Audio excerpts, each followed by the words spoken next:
So, this chapter, the appearance of Lord Varaha. So, after the Swayambhu, Manu and Shatarupa's creation, they prayed to Brahma to guide them for their duties which they are supposed to perform. So then while describing that, Maitreya Muni is describing when the attempt was made to lift the earth, which was submerged in the Garbhodaka ocean, waters of Garbhodaka ocean. So they found that, it has become very heavy. So while Brahma and other sages, like his sons, those who were there, so when they were contemplating that we are thinking of creation, but this earth has been inundated by deluge, or it has gone down to the depth of the ocean, what they are supposed to do.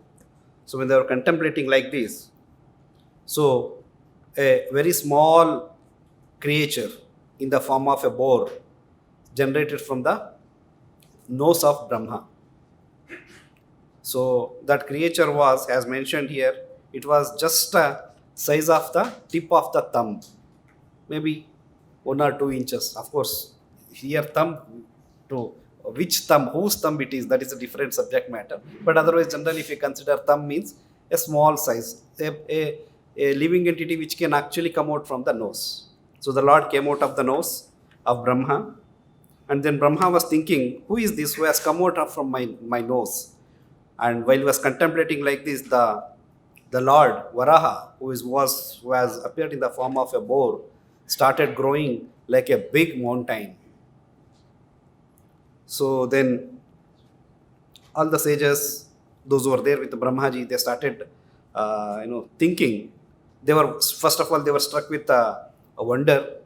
A small living entity which came out from the Lord Brahma's nostril, it has grown into like a mountain-like form, very huge size. So what is this? So when they were contemplating, when they were thinking like this, so the Lord Viṣṇu rode like a great mountain. So Varaha rode like a great mountain, so which in the previous verse we had heard that in the Purport mentions that it appears like hills and mountains also have their roaring power because they are also living entities. So that's how it's compared like his Lord Varaha's roaring was like a roaring of a mountain. So in this verse, that same thing is being stressed again, that brahmāṇaṁ harṣayām asha. Brahmāṇaṁ, that means the Brahma and other sages, those who are assembled there. Brahmāṇaṁ harṣayām, for their pleasure, to enliven them, to give a great kind of a joy to those Brahma and other living entities, those who are there. Haristvam dvijottamān sva-garjitena kakubhaḥ. Sva-garjita. So again, the Lord, once again he rode, which was like which echoed in all the directions, kakubhaḥ, in all directions. And then pratisvanayatā vibhuḥ. So the personality of Godhead, he enlivened Brahma and other highly elevated brāhmaṇas by again roaring with his uncommon voice, which echoed in all directions. So second time the Lord is roaring with a huge voice. So first time when the Varaha form, when the Brahma and other brāhmaṇas, those who were there, when they saw them, they were struck with wonder. Who is this? Because Brahma, it's starting of the Brahma's life. Brahma in his lifetime, he has never seen any such incarnations of the Lord. So obviously, so then it's the first time for him. He's seeing the Lord in that form.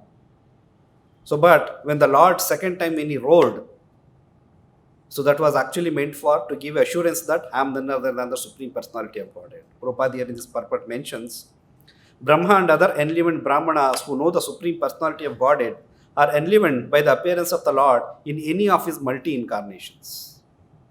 So initially they were apprehensive about who this personality is, but now at least now they are very much convinced that he is none other than the Supreme Personality of Godhead. So an important point to note here is that even the Lord who comes in an uncommon form, which is not generally seen, and Lord is roaring like his voice is like a mountain roaring, such a this thing. But still here, the Brahma and other brāhmaṇas, they are feeling enlivened. they are feeling satisfied with the hearing of that voice. So for a devotee, when he sees the Lord, in whatever the form he may be, he always feels happy. But whereas a non-devotee, when he sees, he will not see the Lord in the same form, in the same way. Just like Prabhupada gives example of, kitten carried by a cat and also a mouse carried by a rat. So both are carried by the cat in its mouth. So kitten is feeling very, very protected. It's feeling happy in the mouth of its mother. But whereas a rat, it's feeling for the life. So it's struggling to somehow get out of the clutches of that cat's mouth and somehow to escape from the such great binding. But whereas kitten, it feels happiness. Similarly here, devotees, when they see the Supreme Lord, in whatever the form he may be, they always feel very happy. They always feel protected. Here Brahma and other living entities know what to do. The earth has been submerged in the Garbhodaka ocean. It's not an ordinary task. Who will lift the earth, place it back, and then further creation has to continue? Who will do that? So when they were in that apparent confused condition, the Lord has appeared. So that's why here it is mentioned that they were enlivened. harṣayām asha. They were happy because whenever devotees are in danger, whenever devotees are in any kind of perplexed condition, the Lord appears to them and gives an assurance that, I'll protect you in whatever the problem it may be actually. So that's why Brahma and other devotees here, they are feeling very enlivened. So there is one small, story which in one of in literature it is mentioned that, so there was a devotee who was intensely praying to the Supreme Lord Krishna. So the Lord, being pleased by his austerities and his prayers, the Lord appears in front of him. So in the course of the discussion, the Lord tells that, okay, let both of us go for a walk. So the devotee and the Lord, they took the form of a brahmana, as two brahmanas. They started walking. So when they were walking, in one of the village, they saw that there was a rich merchant, a businessman, so he has earned a good profit. And because he has earned a good profit, so he was giving a feast to all his business fellows. So these two brahmanas generally, they go from door to door to beg alms from the grihasthas. So they go to his house and ask them, we are very hungry, can you feed us? So the businessman, he became little angry towards his security guard, that, how did you allow these two, brahmanas, those who are in a torn cloth, not good looking, because the business party is going on. He's throwing a party for his, to celebrate his, good earning in the business. So then both of them were told to go out of the house. So then they came out and they started walking further. So the Lord said to the brahmana, to the devotee, that I bless this merchant so that he gets more wealth. So devotee did not say anything else. Of course, whatever Lord decides, who am I to comment on that? So they started further walking. So then towards the border of that village, when they were supposed to cross that village and enter into some other village, so they saw one sannyasi, a saintly person, sitting in his small hermitage. So then both of them decided to go to his ashrama and ask for some food items. So they approach him. So the sannyasi said, see, I have only one roti, but anyway, you have come, both of you have come, so let three of us share. And also, I have a cow. So I'll just go. Meanwhile, you finish this roti. By then, I'll fetch some milk from the cow. I'll draw some milk, and three of us can share that milk also.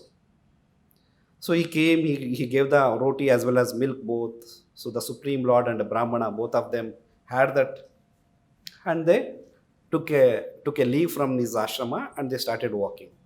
So while walking, the Lord said that, let the sannyasi's cow be stolen tonight. So Brahmana, first anyway, when the Lord said that, I bless this merchant so that he gets more wealth. So Brahmana did not think much. But when the Lord said that, let this sannyasi's cow be stolen tonight, so he became little curious. what, my lord, I am not able to understand. For a aristocratic man who was not willing to even give food for the hungry brahmanas, you blessed him that let him get more wealth. But whereas for the sannyas you said, let his cow be stolen tonight. What is this? I am not able to understand. Can you please enlighten me? So the Lord said that the merchant is very much caught in the materialistic activities and karma, and because of his good karma from his previous birth, in this life he is born as a merchant with lot of wealth. So he is enjoying his karma, but because he is not able to understand that all this is because of the Lord's mercy, all this is because of the good deeds he has done in previous life. So he has forgotten that what his real position is and what he is supposed to do with his wealth. So anyway, he has to go and suffer in the hellish life in the next life because of his impious activities, because of his sense enjoyment. So anyway, for some time, let him enjoy here. That's why I said, let him be blessed with more wealth. So let him enjoy, but anyway, after this life, he has to go to hellish planets and he has to suffer. But whereas for a sannyasi, why that the cow should be stolen? The Lord said, see, this is the way I show my mercy to the devotees.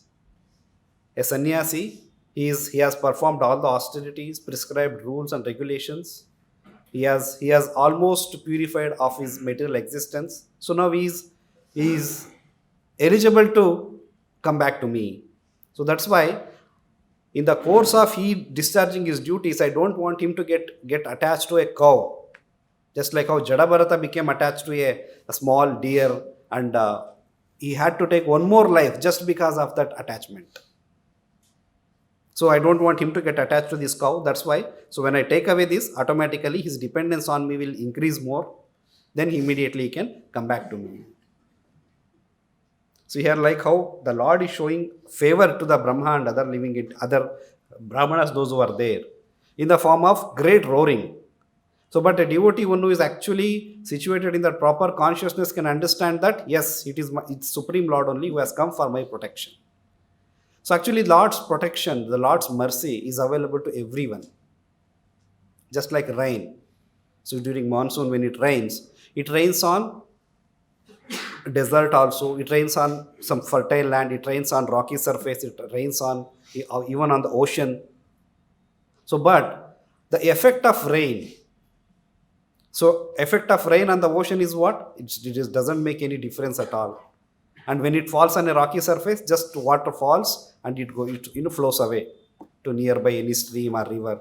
But when it falls on a desert, there is no much change as such. But when the rainwater falls on a fertile land, so in that fertile land, if you put seed, then immediately you can see crops coming out.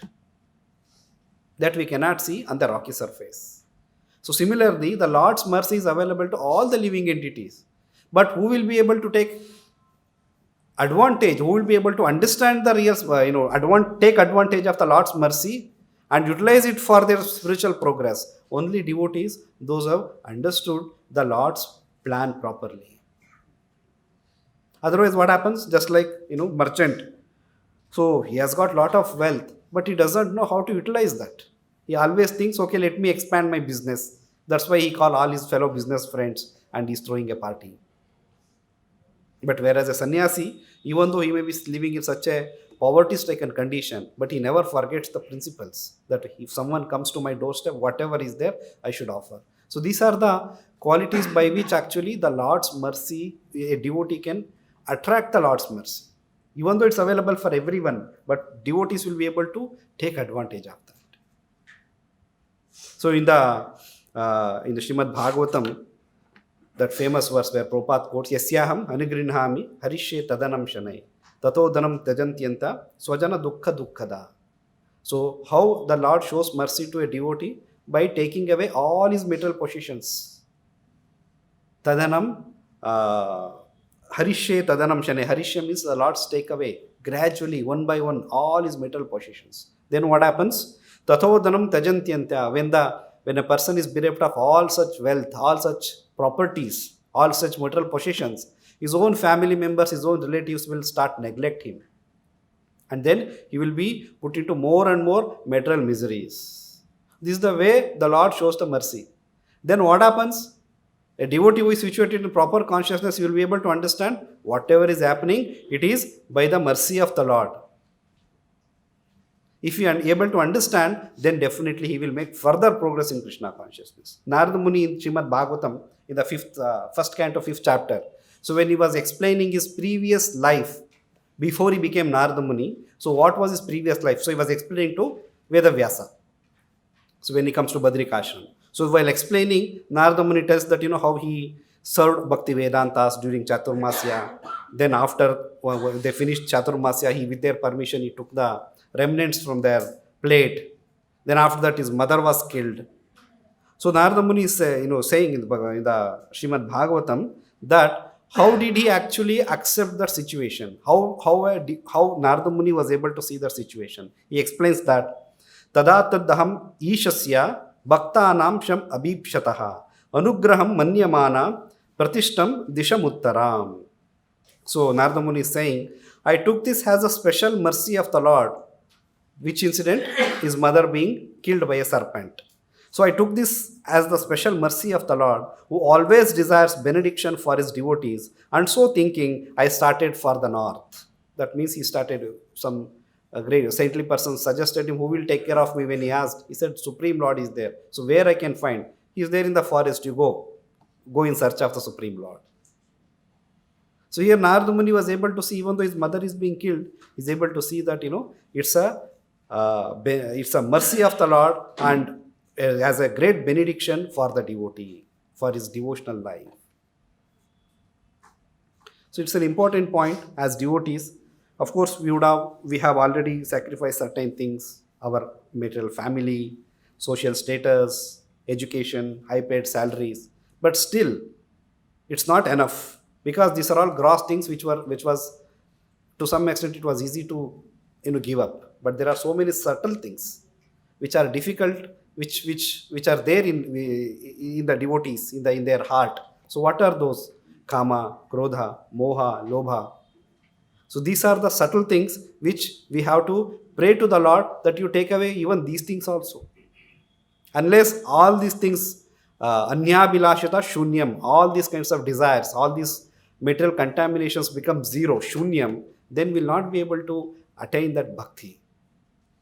Attain or enjoy or taste the actual real taste of bhakti, mellow of devotional service.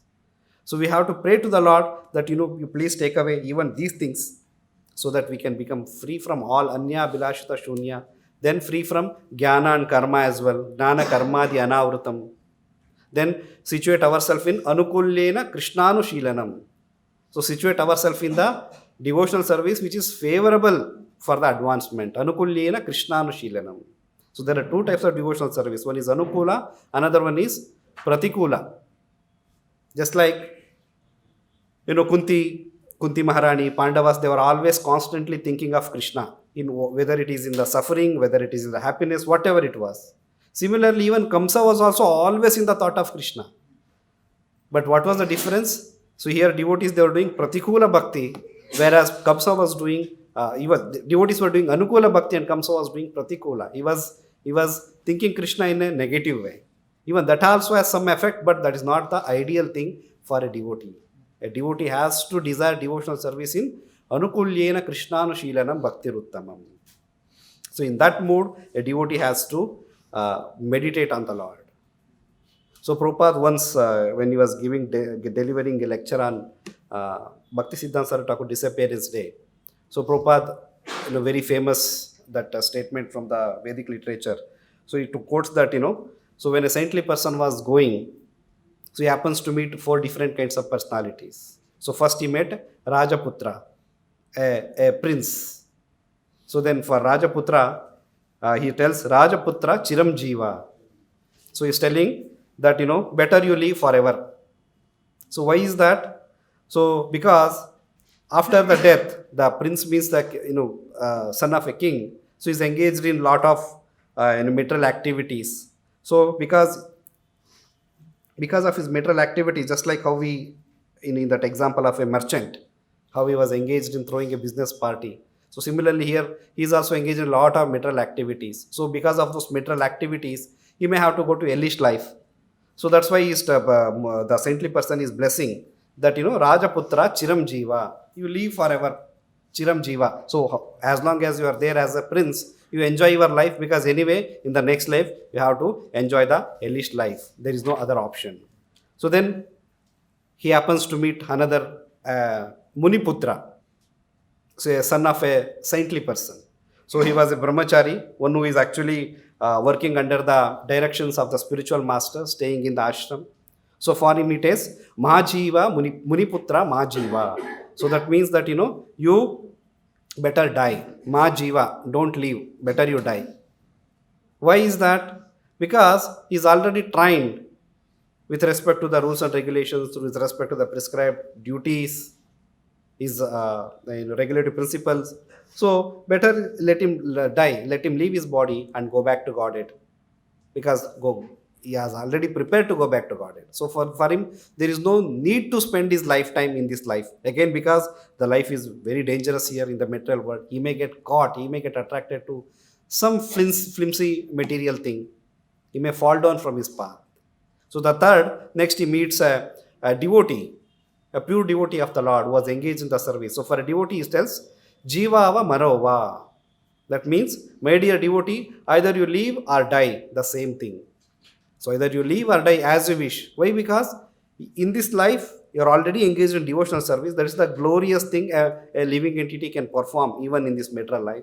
And after giving up this material body, again, anyway, you will go back to Godhead, and you will enjoy the company or association of the Lord, service of the Lord in the Vaikunta or in the Goloka Vrindavan.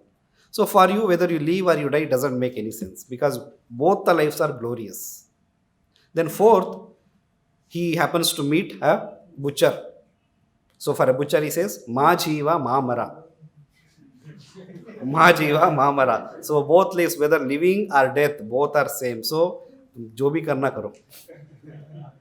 Neither you live, neither you die. Because neither you live, why? Already you are engaged in such a ghastly, sinful activity, killing the animals, selling the meat. So then, you should not even die. Why? Because after dying, you will see even more hellish life because of your present sinful activities. So, but as a devotee's life is glorious. Here it is mentioned like, Jivova Marova. Either you die or you live. It doesn't make any difference for a devotee, because he is always engaged. He is under the protection of the Lord. He is engaged in the devotional service under the protection of the Lord. So then, as devotees, when we said that, Supreme Lord is ready to, his protection is already there, his mercy is already there. But what happens actually? Why sometimes we fail to see the protection of the Lord. Sometimes we fail to see the mercy of the Lord flowing towards us.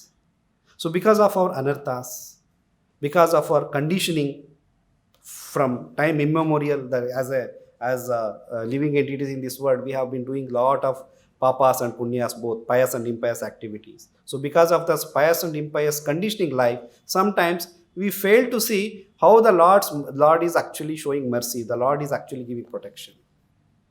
So we sometimes fail to see that. So they are known as actually offenses. If a devotee is perfectly situated in devotional service, the platform of devotional service, definitely he will always be engaged in devotional service. He doesn't want even a single moment to be wasted other than Krishna conscious activity. But as a conditioned souls, if we reflect on our lives, we can see that, yes, it's a mixture of some combination, some percentage of devotional service, some percentage of maybe non-devotional activity. Why it happens actually? So it's because of the conditioning, and because of the conditioning, the offenses which we commit. So Chaitanya Charitamrita, Chaitanya Mahaprabhu, through two different pastimes, Chaitanya Mahaprabhu establishes how a devotee should actually situate himself. What should be his concentration, how he should lead his life. So we all know Chaitanya Mahaprabhu sent Nityananda Prabhu and Haridas Thakur to Bengal to preach Harinam Sankirtan. So when they were going on from one street to another street in the Bengal, so they encounter with Jagai and Madai. So then Jagai and Madai, they hit Nityananda Prabhu with a stone, so that went and hit the Lord's forehead, and blood started oozing out from his forehead. So immediately Chaitanya Mahaprabhu appears there, and he takes out his Sudarshan Chakra, and he wanted to kill both Jagai and Madai. But Nityananda Prabhu catch holds of Lord's lotus feet and requests that no, in this life you have appeared to distribute Krishna Prema. Namo Mahavadanyaya Krishna Prema Pradhayate. So you have appeared, you are so magnanimous, so you cannot punish them like this. Please forgive them. In this at least avatara you cannot do this. Please forgive them. So when Nityananda Prabhu was pleading like this, Chaitanya Mahaprabhu his anger came down. Then immediately Chaitanya Mahaprabhu forgave Jagai and Madai, blessed them. So then we all know that from Chaitanya Charitamrita they became great devotees. So author of Chaitanya Charitamrita, Krishnadas Kaviraj Goswami says that Jagai and Madai are great devotees. So compared to them, I am like a lower than the worm in the stool. So he's comparing Jagai and Madai like a great devotees because of Chaitanya Mahaprabhu's mercy. So there is another pastime from Chaitanya Charitamrita. So where towards the starting of the Sankirtan movement in Navadvip, so where Chaitanya Mahaprabhu and his associates would do Kirtan in the house of Srivas Thakur. So that was just the starting of the Sankirtan movement. So night times they used to lock Srivas Thakur's house, close all the windows, everything, and Sankirtan used to happen throughout the night. So only confidential associates of Chaitanya Mahaprabhu were allowed inside. So others were not allowed. They were not permitted to enter into that Sankirtan party. So obviously when someone is not allowed, so he will become curious, what is going on inside? Why is that I am not being allowed inside? There are only few people. Generally it happens. Why Prabhu called only 3 devotees, 3 boys for the association? That means something is there. Why he didn't call me? So like this, so many brahmanas, those were neighbors of Srivas Thakur, they became curious. So among them was Gopal Chapel. So then, they were curious. They would among them discuss, actually, these people, they are saying that they are doing Harinam Sankirtan, but inside they are doing something else, some black magic, some Kali Puja to attain some siddhis. But simply they are bluffing us that, they are doing Harinam Sankirtan. So they pose themselves as Vaishnavas doing Harinam Sankirtan, but actually they are Shaktas. Shaktas means those are worshipper of Shakti. So, but Gopal Chapel, he knew that Srivas Thakur is not that kind of a duplicit person, where he will tell something and does something else behind. So his achar and prachar, both are actually same. So Gopal Chapel knew that, but generally what happens when Gopal Chapel tried to enter, he was also denied. So he became little envious of Srivas Thakur. So one fine day what happens? In the morning after Sankirtan is over, so morning Srivas Thakur wakes up, he opens his door. So in his veranda, in his doorsteps, he finds lot of paraphernalia which are used for Kali worship. They are arranged, nicely arranged and kept outside his house. Srivas Thakur understands that, yes, someone is trying to do some drama here. They want to malign my this thing. But Srivas Thakur, so before someone comes, he himself calls all his neighbors. Please come. See, you all think, you all glorify me sometimes that, I am a great Vaishnava, we are engaged in Harinam Sankirtan and all. Actually, I am a Shakta from my heart. You see, all these paraphernalia which are kept, they are meant for Kali worship. Not so. That's why all these, Vaishnava Harinam Sankirtan is all bluff. So everyone could understand that actually someone to intentionally malign the Srivas Thakur reputation, they have done this. So all other Brahmanas could understand, including except Gopal Chapel. So they all said, Srivas, we know who you are. So you need not have to give, we need not have to judge you because you are a great devotee of the Lord. We know that someone else would have done this. So let us leave. Let us clean all this paraphernalia. So they cleansed the entire paraphernalia, veranda, everything, and they left. So because Gopal Chapel intentionally, even though he knew that Srivas Thakur is not that kind of a person, he is not a duplicit person, but in spite of that, he wanted to defame Srivas Thakur. So he was affected by leprosy disease, Kusht Rog. So then when a person is affected with leprosy, so his digestion, his immunity power comes down. He will be prone to so many diseases. lot of blood and pus will be oozing out of his body, itching sensation. So lot of problems will be there. So even his own family members said that we cannot keep you in the house. So they made some small cottage outside the village and they kept him there. So no use, because it's a contagious disease, it may spread to others. So then he was struggling there with lot of pain, with lot of itching sensation, and no peace of mind at all. So then Chaitanya Mahaprabhu happened to pass by his cottage outside the village. So then he comes, he falls flat in front of Chaitanya Mahaprabhu and requests him that, Chaitanya Mahaprabhu, I'm not able to tolerate this pain.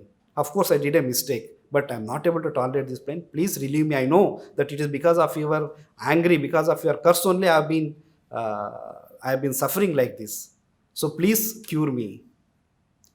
So Chaitanya Mahaprabhu said, an offender like you, for an offender like you, there is no cure at all. Even if you suffer for millions of lifetimes, that's also nothing compared to the offense you have committed. So you are not a person who can be pardoned. So Chaitanya Mahaprabhu very angrily, and Chaitanya Mahaprabhu said, you suffer more, and he left. So Chaitanya Mahaprabhu's, it's very, very contrary to Chaitanya Mahaprabhu's behavior and his intention of appearing in this world. For what he had appeared? Namo Mahavadanyaya, to distribute Krishna Prema freely. And he was delivering, he was pardoning all kinds of sinners, Jagai and Madai. They literally hit Nityananda Prabhu. Had Chaitanya Mahaprabhu not appeared there, they would have killed also. Because they were intoxicated. They were of that, Asuri Bhava. But Chaitanya Mahaprabhu forgive the Jagai and Madai very easily. But whereas here, Gopal Chapel, he is falling flat in front of Chaitanya Mahaprabhu's lotus feet and he is begging forgiveness. But still Chaitanya Mahaprabhu is saying, no, a sinner like you cannot be forgiven. You should suffer for more, millions of lifetimes. So then time passes by. Gopal Chapel goes through that suffering. Then he realizes that, what is the root cause of his suffering? What is the root cause of his disease? He understands that, actually Srivas Thakur is such a spotless personality. He is a great devotee of the Lord. I tried to intentionally defame him. Because of that offense, I'm suffering like this. So then what he feels is that this Vaishnava offense is a very, very, very great sin. So what suffering I am going through is actually nothing. So let me suffer for, like Chaitanya Mahaprabhu said, I should suffer for millions of lifetimes. Let me suffer. Let me go through this atonement process. Then one fine day at least I'll be able to receive the mercy of Lord Chaitanya Mahaprabhu. So when he was seriously, genuinely repenting within himself, then after some years Chaitanya Mahaprabhu happens to meet Gopal Chapel again. Then Gopal Chapel requests that Chaitanya Mahaprabhu, everyone is thinking that I am being cursed by you, but it's not a curse, it's a blessing upon me. Otherwise, I could not have, there is no other way of getting freed from that Vaishnava offense. So what blessing you have given me is a great blessing. Let me suffer for millions of lifetimes like this. Then Chaitanya Mahaprabhu immediately tells him that now you have become eligible to be pardoned, eligible to be cured from this disease. So now you go to Srivas Thakur, ask forgiveness from him, then immediately you will be relieved. So he goes to Srivas Thakur. Srivas says, nothing, what mistake you have done, nothing you have done like that. Because he's a Vaishnava, Paradukka Dukhi, he's a very compassionate. So he tells, nothing has happened like that, you please carry on. So then he was freed from the leprosy disease. So from these two stories, there are a lot of parallels to be drawn. There are a lot of lessons for a devotee to learn. So why is that? Jagai Madai also did offense. They hit Nityananda Prabhu, blood was oozing out. Here Gopal Chapel has not done anything like that. So why is that Jagai Madai were pardoned, but whereas Gopal Chapel was not? So very fine philosophical aspect here is that Jagai and Madai were not habitual offenders. They were not walking there to offend. Nityananda Prabhu will come, we will beat him. No, they were sinful persons. They were intoxicated with wine. They had drunk wine. So they were loitering on the street, and there naturally it was that whoever comes on the street, they would harass them. Sometimes steals money from them, or sometimes just like harass them like that.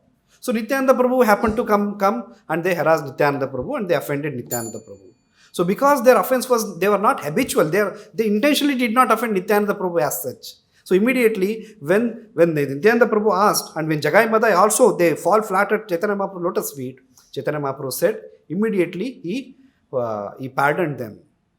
He gave forgiveness. But whereas here, Gopal Chapel, even though same thing he also did, he also fall flat at Chaitanya Mahaprabhu's lotus feet, requested for Chaitanya Mahaprabhu's mercy, forgiveness. But Chaitanya Mahaprabhu said no, because intentionally he knew that Srivas Thakur, even though he's not such of that, is not that kind of a personality, but still intentionally tried to offend Srivas Thakur by trying to defame him.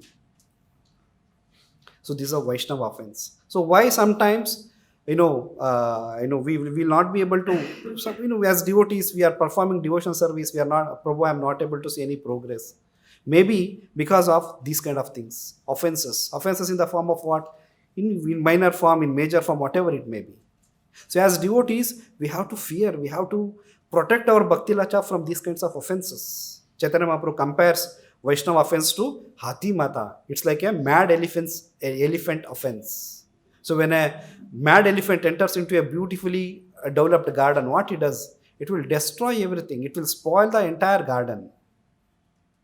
Similarly, so as devotees, we have to protect our Bhakti Lata from all these kinds of unwanted offenses, all these kinds of anarthas which in the due course of time, because of our previous conditioning which arises.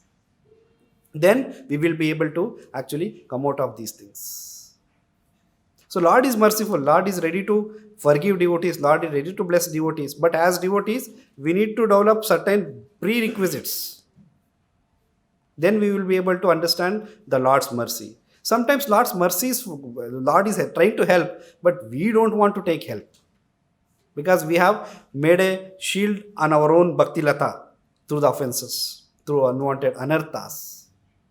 So here in this verse, even the Brahmā and other brāhmaṇas, so they were struck with wonder that who this form is, who this big gigantic animal which has taken birth. But because they were devotees, they were sincere in their heart. So through the roaring of the Lord, Varaha, they could understand that he is none other than the Supreme Personality of Godhead, and he has come to protect us. So another pastime Prabhupada explains, once an old lady, so she had gone to the forest to pick some dry woods for the cooking. So she had loaded quite a big bunch of woods. So then somehow she carried onto her head. Then she was walking by.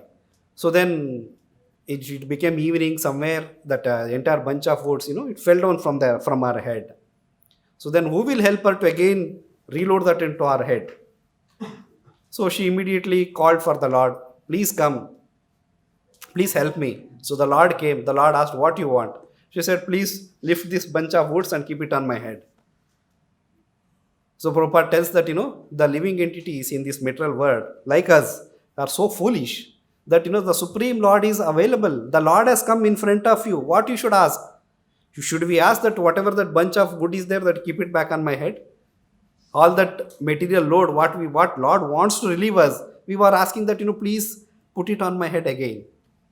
So by asking some material benefits from the Lord, this is what we'll be doing, that it's a foolish act. But whereas that lady could have directly asked, I want to get completely freed from this cycle of birth and death, please relieve me.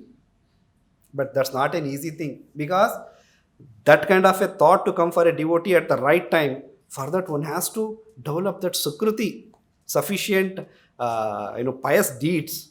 So then the thought can come, when the Supreme Lord has come, I should ask this from the Lord. Otherwise, Lord is also a great, he knows how to trick devotees also. Just like Kumbhakarna, when he was praying to Brahmā, so he wanted Indrasan. So but Mother Saraswati came and sat on his tongue, and he asked Nidrasan. Indra became Nidra. So for Lord, tricking a demoniac person is not at all difficult. He has so many energies like that. He can trick. But a devotee to understand the Lord and pray right prayers, right kind of benediction from the Lord at the right time, that also needs lot of pious deeds. What are those pious deeds? A sincere devotional service, chanting, not doing any offenses, not being conditioned by our previous anarthas. So then we will be able to understand, yes, this is the Supreme Lord's hand. Otherwise, even Lord's mercy, Lord's hand is there, Lord is trying to reciprocate, we will not be able to understand that reciprocation. So we'll be blocking ourselves from receiving those reciprocations, receiving those mercy if we commit those mistakes, commit such offenses. So in the further now, Brahma and other brahmanas, they have become very happy by seeing the Lord in the form of a boar, a very uncommon incarnation of the Supreme Lord. So further they'll offer prayers in the next verses. So far Brahma and brahmanas, they have become happy. That's the subject matter discussed in this verse. I'll stop here. Grantaraj Srimad Bhagavatam ki, Jagat Guru Srila Prabhupada ki, Itai Gaur Premanande.